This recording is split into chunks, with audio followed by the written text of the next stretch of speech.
everyone, and welcome to today's episode of the Clueless Duo podcast. Today, we are joined by Hugo from Series 4 of the Traitors. We are very happy to have you here today, Hugo, as me and Harry are like the biggest Traitor fans ever. We love it so much. Oh, amazing. Well, thank you so much for having me. I'm really excited.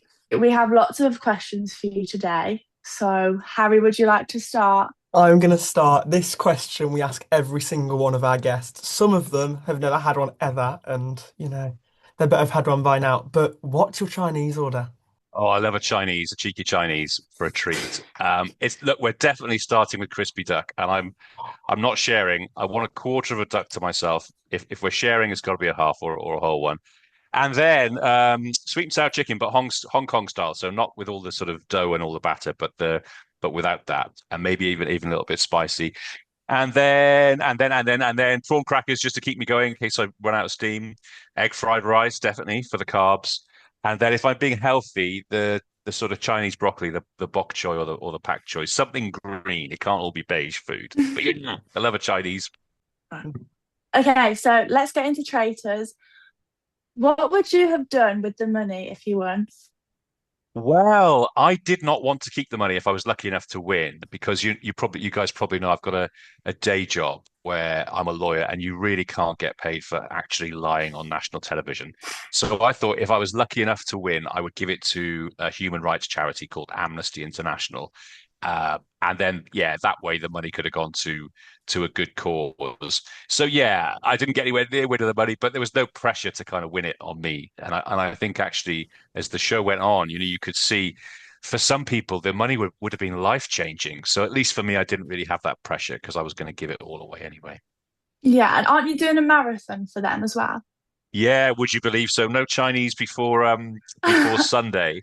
Yeah, this Sunday the London Marathon. So it's the third London Marathon, and I was also lucky enough to do New York. So it's the fourth one I've done in total.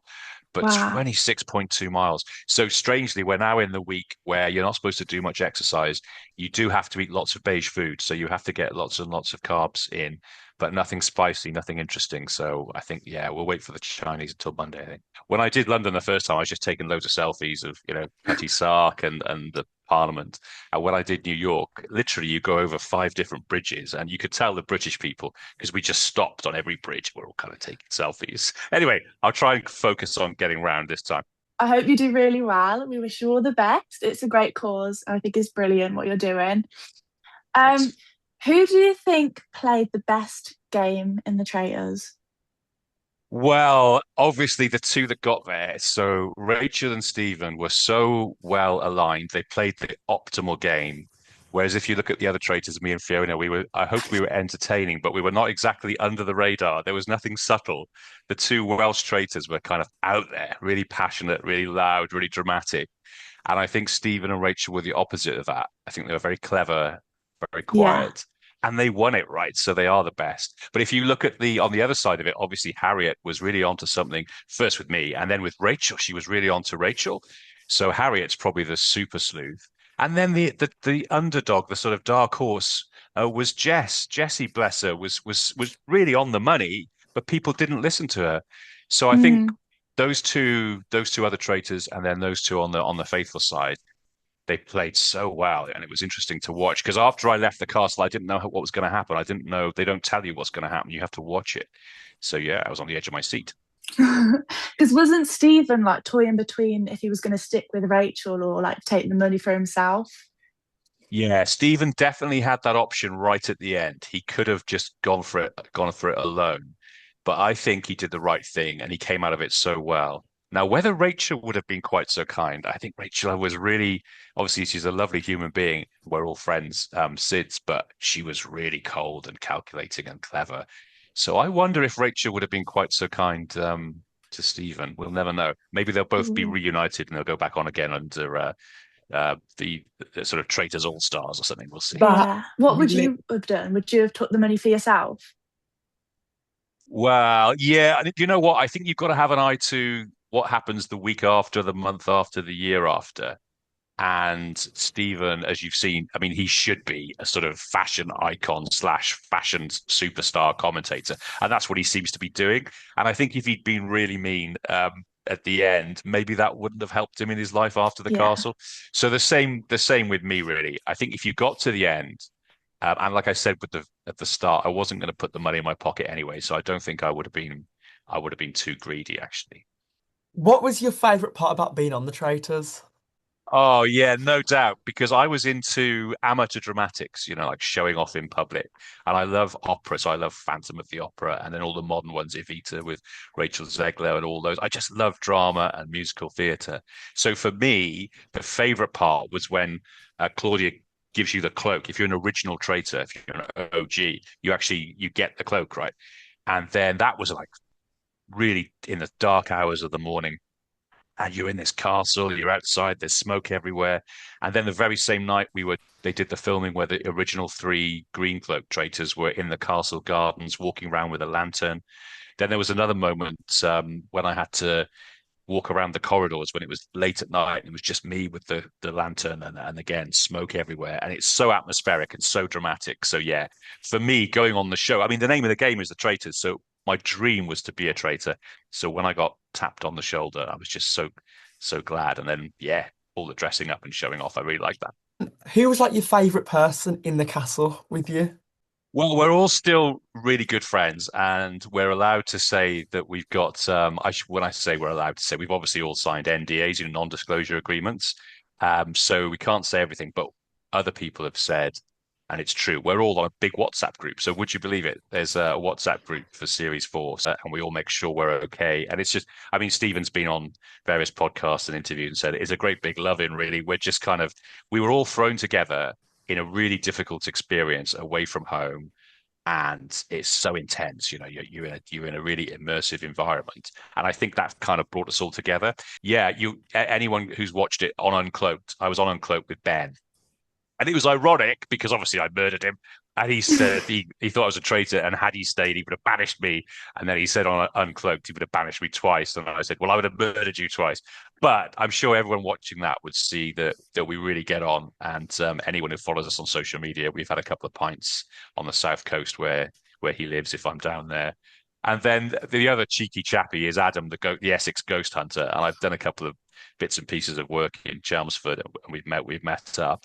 Yeah, I think he's a real character. So yeah, we're all friends, but I've and we've all met up since. I mean, we all met up for the finale. So you might remember the the time that the 12th episode 12 was on TV. Then everybody from the series 4 met up to watch it together. So that was lovely. Oh, What have you learnt about yourself since being on the Traitors? Has it made you more paranoid about like real life situations? Well, I think I've learned that actually, in terms of the way that I interact with people, that I'm not really all that mean. I wasn't a very good traitor. And I didn't lie to anyone, really. I mean, obviously, walking around the place as a traitor, you're constantly lying because you're pretending to be a faithful. But really, and Rachel was so good when Roxy looked her in the eye and held her hand and said, "Look, I trust you. Please tell me you're not a traitor." And Rachel was kind of, "No, of course I'm not." I never had to do that, and to actually stare someone in the face and do a barefaced lie. And never on the 3 episodes I was in did I say that I'm a faithful actually out loud. That was sort of broadcast. So I didn't have to lie. I just was completely over the top, did loads of wisecracks, and enjoyed myself for the short time I was there. So I think actually I kind of taught me, maybe it's better to be a faithful because then you can be a detective. You could just always tell the truth. You haven't got to remember any lies. Um, so actually, yeah, no, I'm quite happy to come out of it thinking, oh yeah, I didn't enjoy the dishonesty part, and actually, I wasn't all that good at being dishonest. The gentleman traitor. There we are. Do you think you would have got further in the show if you were a faithful? When I saw Rachel in the turret, and this is in episode 1, she said, "Yeah, if you weren't here, I would have murdered you. Definitely, you'd been the first person." So I kind of knew that. I mean, look, before I went in, I thought, well, why don't I just play it really under the radar? Why don't I not say I'm a barrister? I'm not going to show off. I'm just going to be like a compliance officer from a bank, and I'm going to be really kind of like understated.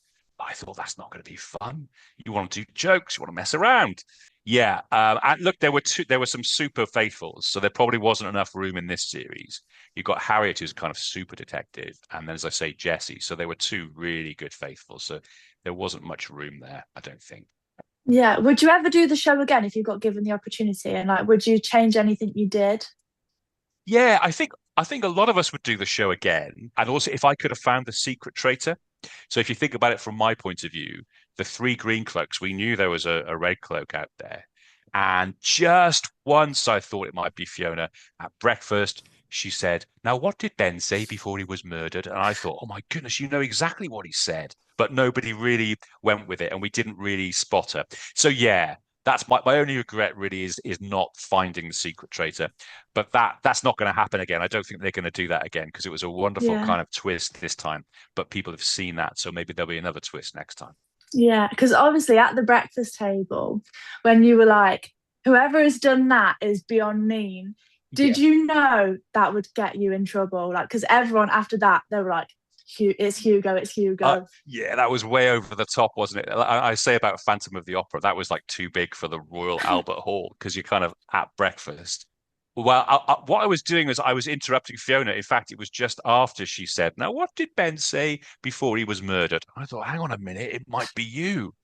And I was kind of saying, look, just take a moment. He was a good guy. That's, but I did exactly what Kaz did. Like, well, as soon as you dominate the conversation, you say, let's have a toast to someone. Everyone thinks that's a bit weird. And everyone's kind of sat round. And so the slightest little bit where someone does something different, it's really unsettling. And people go, that was a bit off. So yeah, of course. But look, I was being so dramatic all the time that frankly, if it hadn't been that, it would have been something else. And what was also going on was Harriet was on to me. She was going around. We could see on the episode saying, "Look, Yeah. he's either a traitor or if you were a traitor, you'd get rid of him, wouldn't you?" And again, I tried to make a joke, so I was saying I was a barista, like a coffee maker, rather than a barrister, and I got away with that for about 3 days with some of them. Sam, who was sat next to me at the brown table, he was convinced I was a barista coffee maker until the very end. So, but that couldn't last. Anyway, I had fun with it, and I hope it was fun to watch. I just really wanted to come off like over the top, like Agatha Christie detective. Whoever did that is beyond mean, and it was kind of larger than life. And bear in mind, I hadn't said very much at the round table the night before, which was suspicious. I mean, Ben said this on Uncloaked. It was like, well, hang on, you're a barrister. You're supposed to speak. You're supposed to do stuff. And I just kept my head down the previous round table. Poor old Judy, everybody kind of piled onto her, and she was obviously on the way out. So I just thought, well, just keep quiet, keep quiet. But I couldn't keep quiet forever. And like I say, I'm into amateur dramatics, and that breakfast thing is almost more dramatic than the round table because it's the moment when you're all sat there and you just think, I've got to do something. Right. Well, why don't I interrupt Fiona and see if I can get people to look at her? But like anyone could see it didn't work. And like I say, the way to play the game, if you're going to be tactical, is to be quite quiet. Don't say anything at breakfast. Don't do a Kaz, don't do a Hugo. Just chill out at breakfast. I think that's what people should do in the future. Was any part of it scripted, or is it all obviously not improv, but was it all just like cameras just filming you? This is unscripted TV. So the big difference between reality slash unscripted and scripted is exactly that. Nobody writes it, nobody writes the lines. And as I say, if you watch the credits at the end, there are no directors saying stand here, stand there. And if you think about it, because it's a game where people are playing for 100,000 or a share of 100,000. It actually has to be a fair game. So these 22 people are thrown into it. And if you had a script which is, well, wouldn't it be fun if two of the traitors are completely over the top, but two of them are really cunning and the two of them stick together and they win? Isn't that a great story? If somebody had written that from the start, first of all, it wouldn't be engaging. It wouldn't be realistic because none of us are trained actors. And second, it wouldn't be fair on the other 20 who are allowed to have a fair shot at winning the game. So it's not absolutely not scripted. Having said that, again, because I was going in there not to win any money, and because I just wanted to be a traitor and have the cloak and do all the drama and do some wisecracks, I was kind of that was what I was offering, I think. I mean, 330,000 people applied to be on the show. So how do you get through, to be in the last 22? I think you have to kind of offer the whole experience as someone who's going to be a bit different. And that's certainly certainly how I played it. And yeah, if you wanted to win it, you'd be under the radar. And I just decided I was going to play it like I was on stage. It wasn't just a game; it was like a big show. So Yeah. yeah, Do I you have any enjoyed it. tips for people who are auditioning? Anything to like stand out? Well, yeah, I think the obvious thing is that if there's so many people who want to be on it, and that figure 330,000 has been put out there by the BBC, that was the number who applied last time, and it's getting more and more popular. So the obvious thing is obviously to be yourself, but to think, well, what is my unique angle on it? How am I going to do it different? um, how am I going to stand out and how am I going to bring something to it? Because the good thing about the show is of those 22 people, they're all very different parts of the UK, different walks of life, different ages, different backgrounds, and they come to it with different, unique experience, each one of them. So I think that's what I was offering, which was, look, I'm not going to be a lawyer in a pinstripe suit. I'm not going to be really straight down the line and really professional.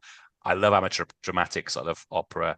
I love musical theatre. I love showing off. So look, if you put me on there, I'll try and joke around. I'll try and be larger than life. And that's what my unique selling point was, I think. And maybe that's why I ended up on there. And so having said that, I do that. That was exactly how I wanted to play it. And then you look at the amazing variety of people on there.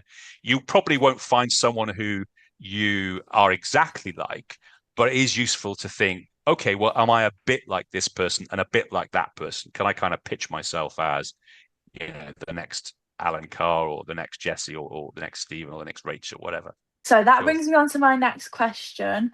What celebrities would you like to see on the next Celebrity Traitors? Oh, that's a great question. I think the categories are comedians are brilliant on there, and then people who are really over the top, like opera singers. So comedians, I think, are great because they're quite disarming. They can kind of trick people into relaxing. So Bob Mortimer, who's obviously a relatively experienced comedian, is brilliant. And he's done that last one laughing. He won it, and then he got to the final again and he just tells these funny little stories. Or he's a man who's older than me, but he does little rap songs and stuff, and he just makes people laugh. He almost literally kind of tickles them, and I think that would be great if you had a comedian that was so funny that they could just get someone to make a mistake. I think that could be really effective. And then the second category would be people who are used to being on stage. So Linda was an opera singer, and obviously I was completely over the top, but an actual professional musical theatre person, I think would be incredible. I mean, they would just they'd use the castle like a stage and all the lovely lighting and all the smoke and everything else. If you had a really dramatic opera singer, there's a Welsh guy called Bryn Terfel, and he's absolutely huge. And you can imagine an opera singer with the big cloak on, the big green cloak, walking around the turret and everything. So yeah, but I mean, look, the first Celebrity series was so interesting, and people came out of it who were superstars. Joe Marler, who was obviously a very intelligent bloke, but also he was a rugby player, right? So, and I watch a lot of rugby, and I would never have thought that he was a super kind of detective, like a really good faithful. He came out of it so well. So maybe I think comedians and I think dramatic musical theatre people, but actually sometimes somebody from sport, or somebody from something that you might not expect, and then just finally, I don't think politicians really. I think they'd be the category you wouldn't get on because and people who are actors are like professional actors, and that's all they do without any comedy or without any music. Because if you're an actor or if you're a lot of politicians, you might think they're just quite accustomed to kind of having a straight face and not saying very much. And I don't think that's quite such fun to watch. What was your least favorite part about the show? Oh my goodness me, that you might well assume the days are very, very long. And I'd just been doing a project in the Caribbean, which was great fun, but I flew in from the Caribbean to Scotland. So I was already a little bit jet lagged. And then I was chosen to be a traitor. But because you've got to film and you've got to be in the turret and you've got to really do longer days than the faithful, that's really demanding. So it's also been reported that you're isolated from social media, certainly, but also even from the internet, even from your phone. So it's been reported that the celebrities were allowed to have one phone call a day to their loved ones, but it's also been reported that that wasn't what happened with us. So it really is immersive. You're just in this castle, you're in this murder mystery. It's tremendous fun, but it is isolating and it is long hours. So that's quite tough, actually, which might explain why people get very invested in it. And with me, it just came out as being over dramatic. And with other people, sometimes in other series, perhaps they kind of have a go at each other. Well, I never felt like having a go at anyone, but I can well understand why people do. The longer they're there, especially, it's the time is quite demanding. So that's the most challenging bit. Did you suspect any secret relationships, or was it a complete like shock when you got told? It was a complete shock when the secret relationships were revealed to me. There, you remember they had that family tree in the lobby area in the foyer, and it completely wrecked all of our heads. We walked past it 4 or 5 times a day, and there's a bit in Latin which was pretty generic, something about keep faithful close, or something about don't trust the traitors, or there's a family of faithful. It was something really generic, didn't really mean anything, and a couple of us had a go at translating it. So then we thought, well, look, is there a significance to who is next to whoever else on the branches? But actually, I think that might have been a bit of a bluff, because the people who had connections, I don't think were particularly near each other. I mean, I was only there for those 3 episodes, so perhaps I missed something. I didn't see that Roxy and Judy had really similar mannerisms. And obviously, famously, they've done a lot of good work about fostering and adoption since. But they did have very similar mannerisms because they'd been in each other's lives for so long. I absolutely did not clock that relationship at all. And so, no, I didn't. There were loads of. At one point, I was supposed to be either the brother of Harriet or married to Harriet, and neither is true. At one point, I was supposed to be in a relationship with Amanda, and famously, she's part of a very different community to me. So, yeah, it was. The secret. It wrecked all of our heads, and we all thought there's connections everywhere.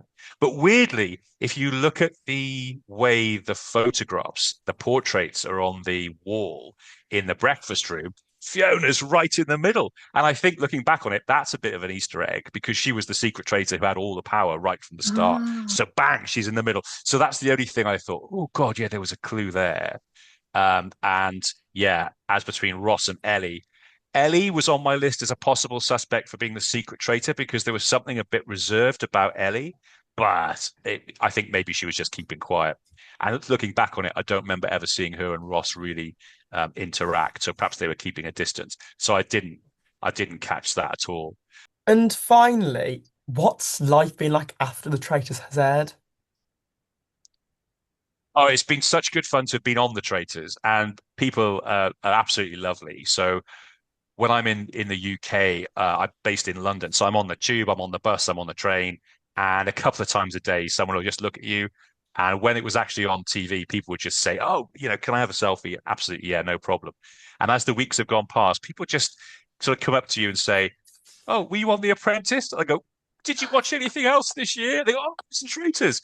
And somebody said, "Were you in a costume drama?" And I said, "Yeah. Do you remember? It was a green costume with a cloak on it." So people they kind of recognized you, and then they're kind of, can I have a selfie? So that's great. And then what I'm doing with the platform is I'm going to do the London Marathon on Sunday. I'm doing that for charity. I'm doing that for Amnesty International, which is a human rights charity.